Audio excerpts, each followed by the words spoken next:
I've been sitting on this video idea for probably about as long as I've had this channel, and even just today sitting to film it, it's taken me a little bit to get started because it is a very vulnerable, probably the most vulnerable subject of my life. And once you put something out on the internet, it's out there. It's not going to go away, just like what you did in Vegas. It doesn't just go away.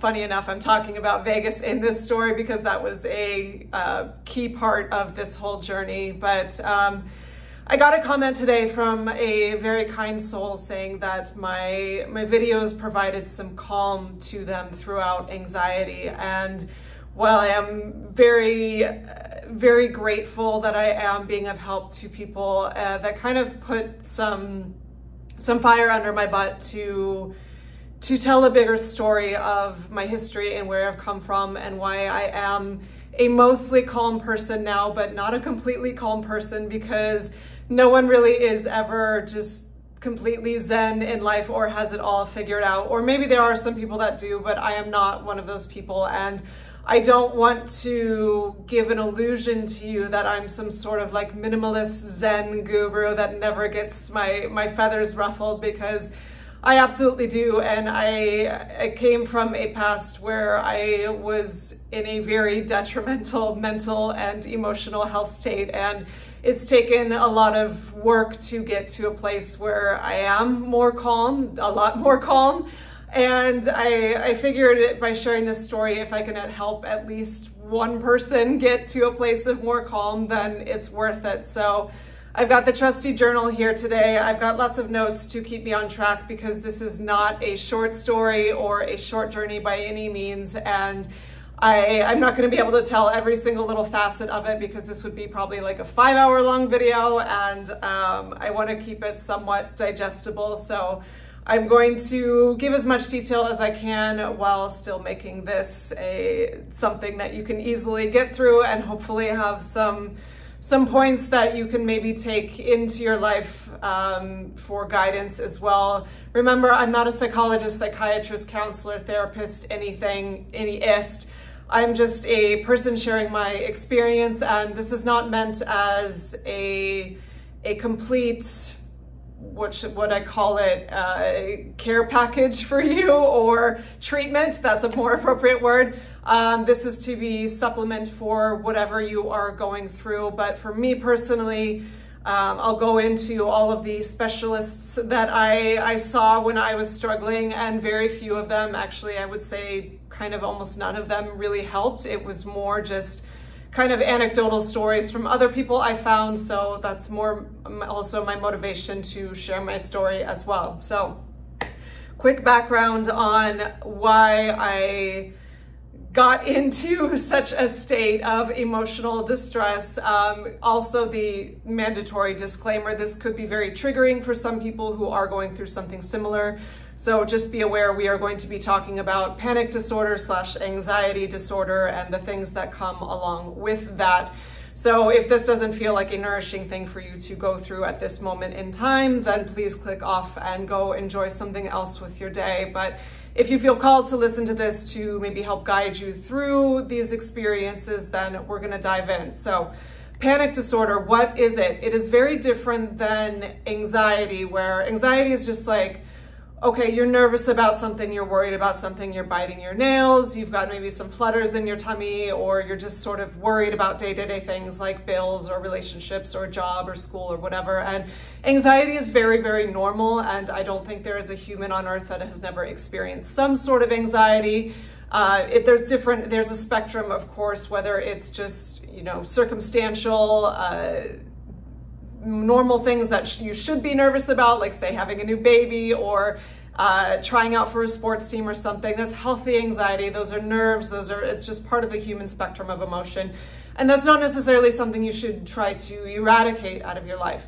When it does get to a point of imbalance is if it's chronic and every day and over circumstances that you don't necessarily need to have anxiety over whether it's, going grocery shopping, or social anxiety where you feel like you could never be around people, or performance anxiety, like you cannot give a speech in front of people at work, or there's a whole laundry list of things you can get anxious about, or there's generalized anxiety disorder where you're just anxious all the time. And while this is certainly an uncomfortable place to be, there is still a big chasm between that and panic disorder.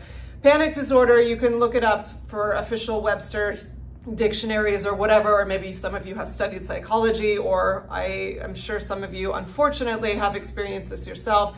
Panic disorder is a whole nother animal where your brain basically short circuit and gets stuck in fight or flight. And it's a whole physiological response where your breath heightens, you get very short of breath, it becomes very difficult to breathe. That's where you see people breathing in the paper bag, because your breath pattern gets so augmented to where you're not expunging carbon dioxide enough. You're inhaling but not exhaling, and that creates a whole cascade of physiological responses in the body, for anything from clamping hands to sweating to numbness and tingling. And then the real messed up stuff, which is happening in your brain, your logic center gets thrown out the window, and that's where you start having feelings of like, I'm gonna die, or I can't breathe, or I'm having a heart attack, or people can even pass out, or it goes on and on and on. I don't want to spend too much of this video explaining exactly the responses of it, because that's something you can look up, and or again, my deepest heart goes out to those of you who are watching this who have experienced this yourself. But how did I get here? Because when I was young, I was honestly a fearless kid. I remember I would do gymnastics, and my nickname was Kamikaze because I had no skill. I was very young and very new to it, but I saw like the older kids do a backflip on the balance beam. I'm like, I'm gonna do that, and I would just do it. And I would fall and kind of hurt myself or knock the wind out of myself, and my coaches would be like, no, you need to start, don't do that. But I would just go for things. And I remember going on bike rides by myself for hours in the woods. And, I don't think kids are allowed to do that these days, but this is the 90s. I lived in somewhere safe. And I just would take on any adventure when I was little and never think twice about it, and never got scared, and did so much on my own. And this shifted dramatically in my teens. How did that start? Well, here's the journey of it. I left home at age 16 to train for the Olympics in synchronized swimming. I've talked about this in other videos, and the reason I did that was because synchronized swimming is a very niche sport, and it's a very team-oriented sport. So if you want to excel and be good, you can't just train your butt off wherever you are. You need to be with a top team and top coaches. And I was living in Arizona at the time, and the top club was in Santa Clara, California, and my dream was to go to the Olympics and make the United States national team. So my father, being the incredible support system that he is, and that he always wanted me to go after whatever dream I wanted, while his sisters were saying, you're nuts, she's 16, she can't leave home, he supported me in doing so. And I made the trip to Santa Clara and lived in an apartment by myself when I was 16. He was still financially supporting me, and he pretended actually to rent the apartment, and would like every once in a while come to visit me and like walk by the leasing office and be like, hey, how's it going? Like he lived there, but because it's not legal for a 16-year-old to rent her own apartment, maybe the laws on that have changed, but this was the year 2000, so, or 2000. So I had lived in an apartment by myself, and was now, while he was supporting me, he still had his life in Arizona. So I was living in a new state and doing incredibly the most insane, rigorous training you could ever even imagine to try and make this Olympic team. And while my soul was so on fire with passion for what I was doing, it was nothing short of hell on a day-to-day basis. We've had Marines, like top tier Marines and Navy SEALs, come to try and do our workouts, and they can't do them. For anyone out there that thinks synchronized swimming is an easy sport, or has the SNL sketch in your mind of like flower caps and twirling around on the bottom of the pool. That's not at all what it is. Look up videos from the recent Olympics and you will be illuminated. First of all, the pool we trained in is 17 feet deep. So no, we are not touching the bottom. And our practices were anywhere from 6 to 10 hours a day, 6 days a week. And it was just absolute punishment. And as a 16-year-old who had great ambition, but very low self-esteem stemming from childhood and wounding of being separated from my mother very early on. That is, with kids, we internalize things. So while I was driven and fearless when I was younger, but I also didn't have self-worth, if that makes sense. It's kind of contradictory, but that sort of came to a head when I left home and was now put in this larger pond with all of these very talented athletes who had been doing that type of training their whole life with the club. And I was a new kid and just very much behind as far as my skill sets and what I was putting my body through on a punishing level, and then going to school, trying to take honors classes and keep my grades up, and driving in a new state all by myself, and then going home. And after going through these grueling practices where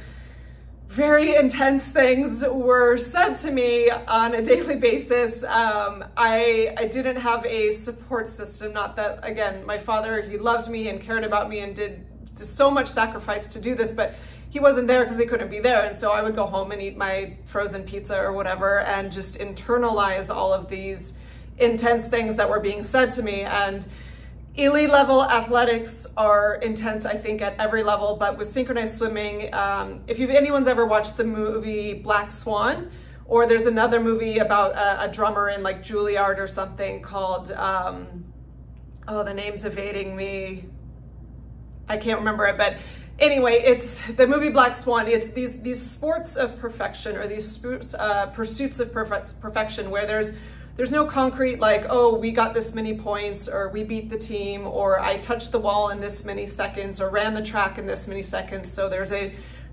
objective, okay, yes, I'm better. And in a sport where it's a pursuit of perfection, nothing's ever good enough. And so you give and you give and you give, and we just would get punished in the pool so much. And it's literally the blood, sweat, and tears, and sometimes vomit because you push so hard, or you pass out because you push so hard. It's still never enough, because it's this pursuit of, well, you could do more. It could look more perfect in this certain way or whatever. And while I'm not a victim in that I chose this path and very much wanted to pursue it, depending on the lens you look through it, it absolutely could be classified as abuse, in that the things that were said to us were extremely harsh, and the manner in which our practices were conducted were extremely harsh. And some days it'd be 8 hours in the pool with just a 20-minute lunch break in the shower, and maybe I could stomach a Cliff Bar or something, but so nervous and so overtrained that I could barely eat. And then just, again, having these very harsh, criticism isn't enough of a word to do it justice. It was emotional and psychological, very damaging things to say to young girls. And then you put on top of that, we're judged and in bathing suits, and just like classical ballet, where we need to have so much physical strength, not just for power and explosion, but also for endurance, but we're expected to be rail thin. So very many of us were just not eating enough because of this pressure to be more thin. So this already was a sort of psychological recipe for disaster for not just myself, but all of my teammates. There are so many women that have come out of this sport that have had a lot to recover, we'll put it. I don't want to say damaged, because that makes it sound like you're permanently broken. And I believe in the power of healing, and I believe in the power of you being given what you need to be given to go through what you're supposed to go through in life. And to put all of the blame on my coaches, I think they were doing the best they could with the knowledge they have. They were just coaching in the style that they were coached in, and so on, and added fit in them. And they, underneath it all, wanted the best for us. But I think with any level of abuse, just with it, whether it's familiar or in a family or in a relationship, I don't think people consciously set out and say, yeah, I'm going to abuse this person today.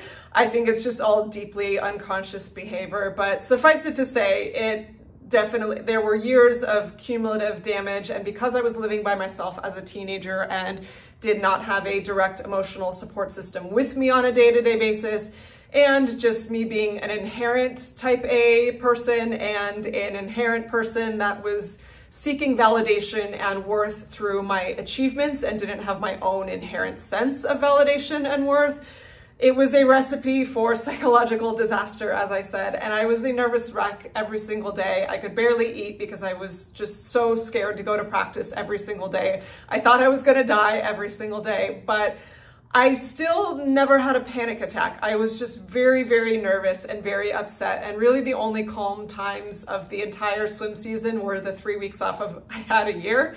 And again, I'm not a victim because I chose to do this, and it gave me a lot of really wonderful and beautiful, strong things in my life too that I don't regret, but it just, again, gave me some things to work through. But being a young person, this was the early 2000s, social media was not a thing. This shared collective space you see all over the internet of people, let's talk about anxiety, let's talk about depression, let's talk about your feelings, let's talk about healing and sound baths and yoga, and that's all wonderful, but like that did not exist when I was going through these things. And when I started to get very depressed, it was like my senior year of college, and my workload increased because I had to get a job because I just was more time to grow up, and my father had less means to support me in that moment because of some certain financial things going on in his life.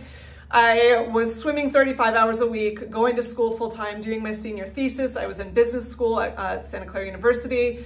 And then I was working the club. We all worked at our local, we owned a bingo hall, which sounds very funny, but all the proceeds from it funded all of our international travel. So I had to work that job. And then I had to get a job at Starbucks. So I was not sleeping. I was getting 2 to 3 hours a night, sometimes none. I'd be writing my paper till 4:30 in the morning and then have to be at our weight class at 5 in the morning. And so I'm like, okay, well, just not gonna sleep tonight. And on top of that, I had access to free coffee now because I was working at Starbucks, which I was like, great, that's when my coffee addiction really took off. And I was drinking 8 shots of espresso a day because I had to survive. And in my head, I was like, this is awesome. I don't need sleep. I'll just have more coffee.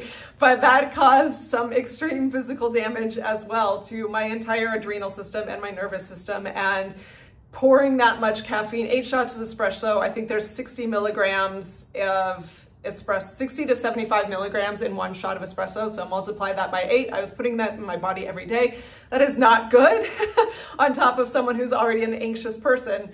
So it all came to a head. I had a kind of a nervous breakdown my senior year and got pretty ill, and they sent me to a psychiatrist, I think, and he just said, you're depressed, didn't really listen to my story, and was like, here, take these antidepressants, but it didn't feel right, and so I didn't take them. And I was like, I'm just exhausted. But they just thought something was fundamentally wrong with me. But it turns out working 35 hours a week and 2 jobs and going to school full time and drinking 8 shots of espresso and trying to have the pressure on yourself to make the United States Olympic team, that's too much for anyone. Like, that's not a normal thing to do to the human body. But I had pushed myself to the edge, and I had my nervous breakdown, but then pulled myself out of it, and then went back and competed and graduated and thought it was all fine and merry and whatever.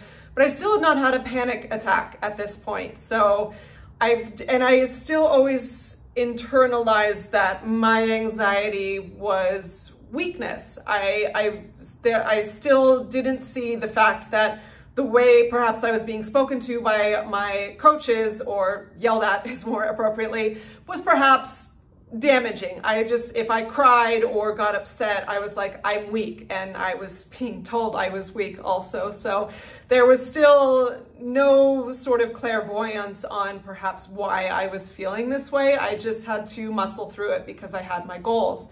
Fast forward, I graduated college. I competed in the 2008 US Olympic trials. It was in 2006 because they picked the team very early so they can train.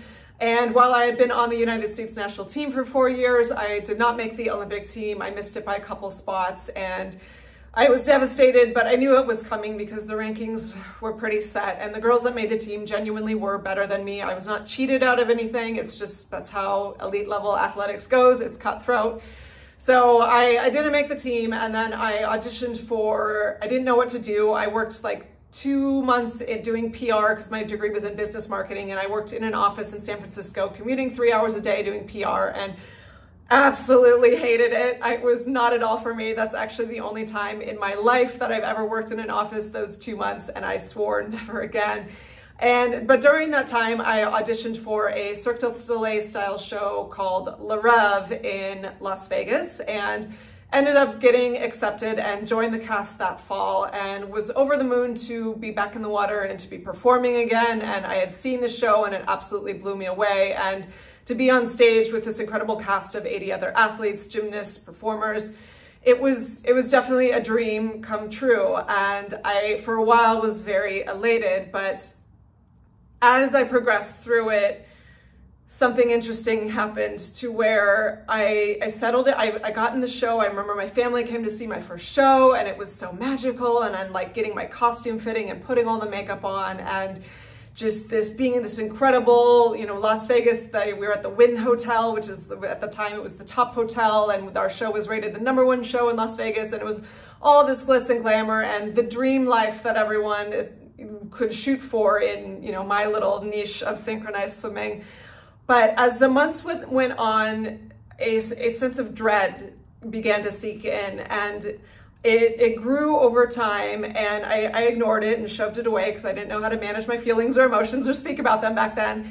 But it started to gnaw at me because after spending so much of my life with these intense goals of training for the Olympics, training to make the United States national team, training to get through school, get my cum laude honors, all of this, where each day is so intense to get through. When I got to the show, it was quite a bit easier. We went from training 60 hours, that's 10 hours a day, 6 days a week on the United States national team, to doing 10 shows a week, which to a normal person, like, oh my gosh, that's so difficult. But for me, it was like 80% easier, 90% easier, and I wasn't going to school anymore. I just could do this job and then party on the weekend. Well, things started to come to a head, and it was during my second year. Sorry, this is a little difficult to talk about because it's reliving the first thing that kind of set off a very, really difficult part of my life. But essentially, the show was we had to be on scuba for the show, which is scuba, you know, scuba, breathing underwater, because while synchronized swimmers in competitive life, we hold our breath. In the show, we had a number where we were underwater for 5 minutes with our legs doing synchronized swimming stuff out of the water.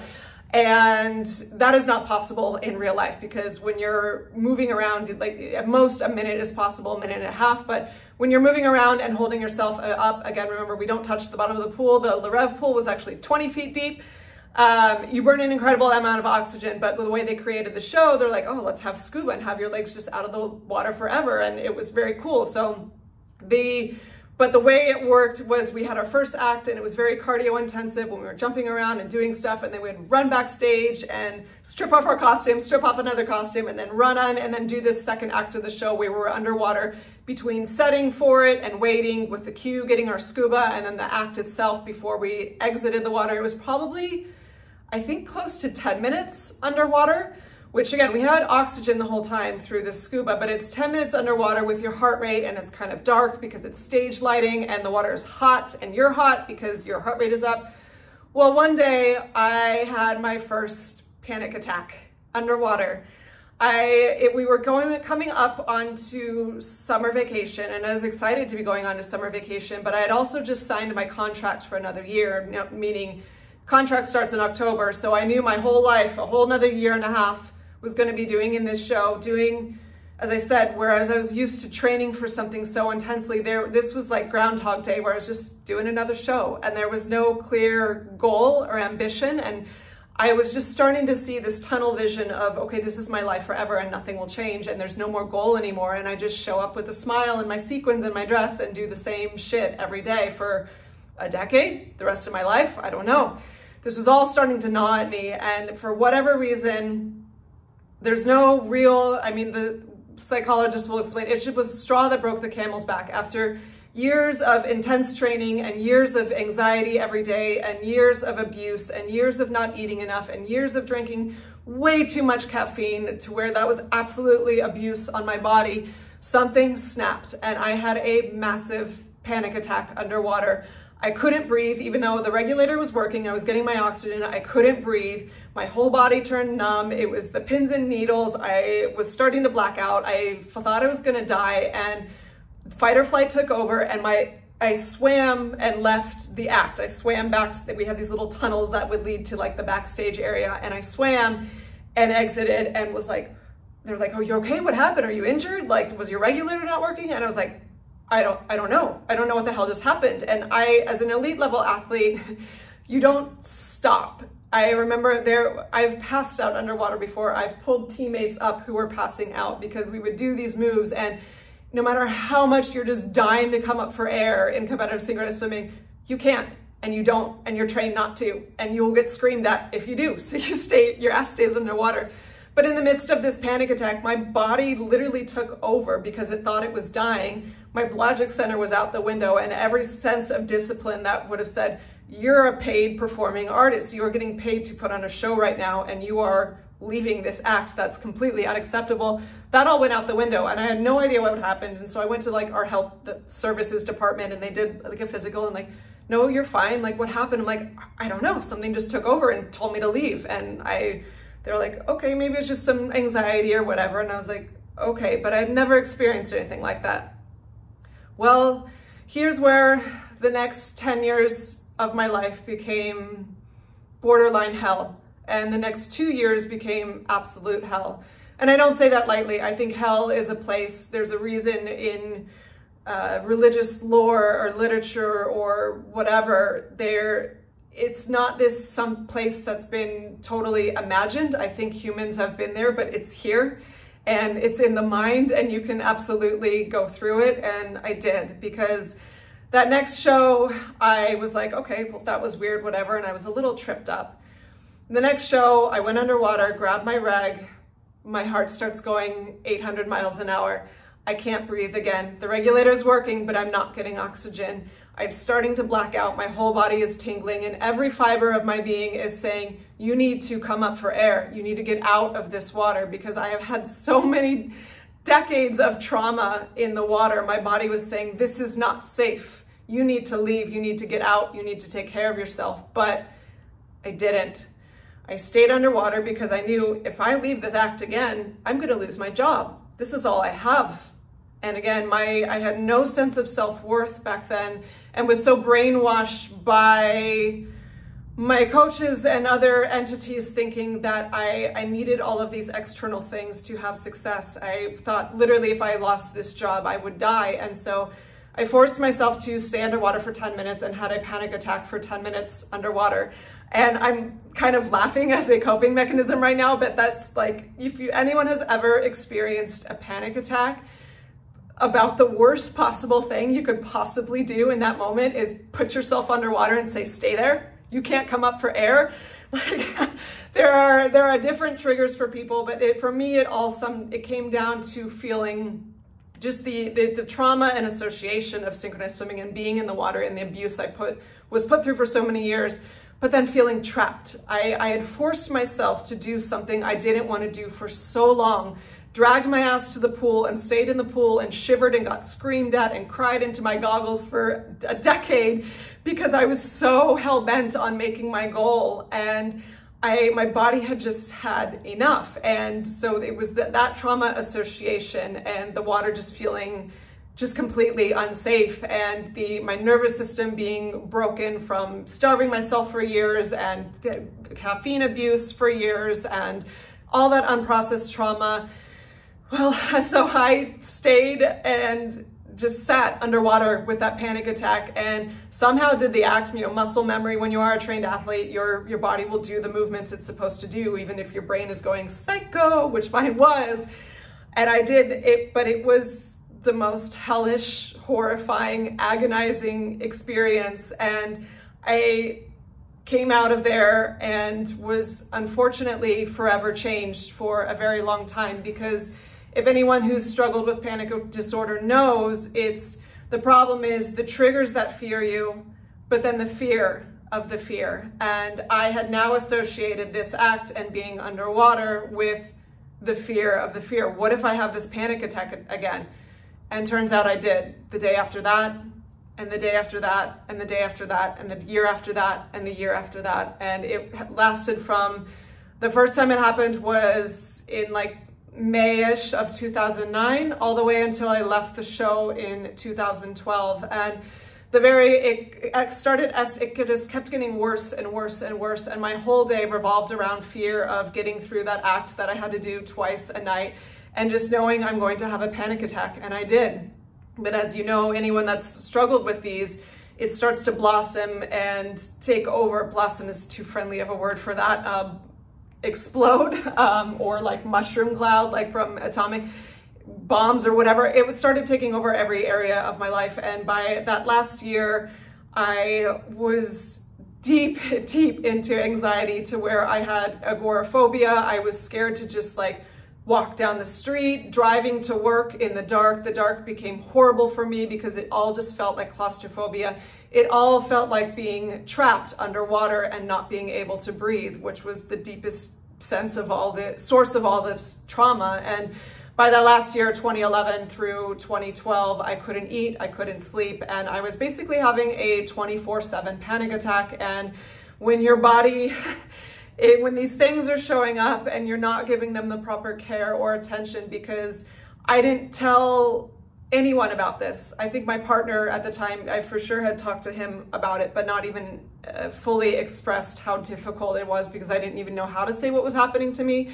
But when your body, when you don't give it the proper care and attention of these symptoms, it will just keep getting worse and worse and worse. And so from that, what extended off of this 24/7 panic attack was dissociative disorder. And if anyone doesn't know what that is, it's the sort of layman's term is unreality, where you start to, there's a spectrum of it, but essentially everything starts to feel not real. And this is a survival mechanism from way back in the day of, say, like getting eaten by a saber-toothed tiger. And your brain starts, because your reality is so brutal and so agonizing, the brain starts to literally hallucinate and produce this sort of psychedelic experience, not in a positive way, of just making everything feel profoundly not real. On the lightest end, a dream state; on the darkest end, to being you're stuck in a nightmare. Or for a couple weeks, almost maybe a couple months, it's hard to remember at this point, I thought I had died and was just making up everything around me. And I felt so disconnected from the world. I would look in the mirror and not even recognize myself. Like, it was just so 50 shades of horrible. And I didn't know how to express what was going on with me. And so it came to a head when I had just a horrible panic attack, again, underwater. And I was just clutching. I remember we had this little bar that we would sit in with the regulators while we were waiting to go start the act. And I would clutch onto it like white knuckle, telling myself, you have to stay underwater or you're going to lose your job, and then you're going to lose your livelihood, and then you have nothing. But it was just such torture. And finally I broke down and talked to one of our doctors in our like health services department we had in the show, and told him what was happening. And he was like, Jesus, like, you should have told me sooner, and this, like, you should not have to suffer like this. And so he directed me to a psychiatrist who saw me for 5 minutes, and I tried to explain what was going on, and he barely listened and just wrote down 6 prescriptions on a pad of paper. And one of them was an antidepressant, one of them was a benzodiazepine called Ativan, and the other 4, I can't remember. I was extremely resistant to taking all of them because I have always had an aversion to medication and to me, it just never seemed right to take a pill for something going on in your mind when there's always, I just always had this inherent sort of belief that your mind just won't break accidentally. It's always something from something deeper that you can heal.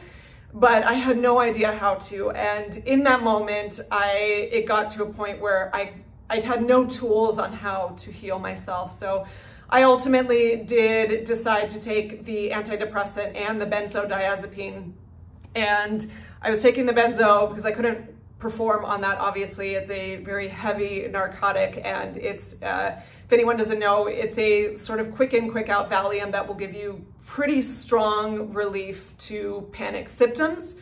And I will say, for as much as I'm against medication in long-term spectrum of life, where it's only treating the symptom and not the cause, in that acute illness moment, that shit absolutely saved my life, which is why I will not have judgment on anyone going to those pharmaceuticals in acute illness for life-saving circumstances, because the combination of that, taking it at the end of the day so I could just finally sleep, because when you don't sleep, your nervous system is going to get just as jacked up or even more jacked up.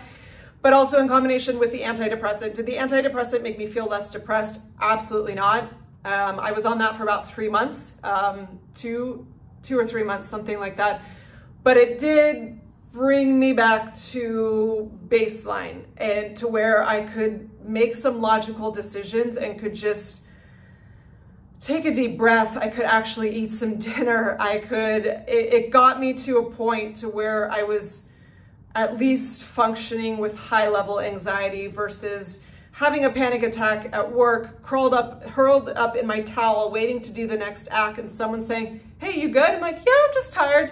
I became a very good actress. Like, no one knew what was happening. I just had to completely fool everyone, but you know, that's what you can do as a performing artist. But taking those medications absolutely saved my life in the moment, and it brought me to at least a point of clarity to where I could take some action. And this is the bigger point that I'm getting to with this video. If you've stuck around, if this story was interesting at all for you, then thank you for listening. Again, like I said, this is the most sort of vulnerable thing of my life, but taking those medications, I knew I didn't want to stay on them long term, and especially the benzodiazepines. I'm actually very thankful that no one told me how addicting they were, because my intuition said, don't stay on this for long. But had I known, but in hindsight, it's very irresponsible that the doctor just said, here, take these, because benzodiazepines are harder to get off of than heroin.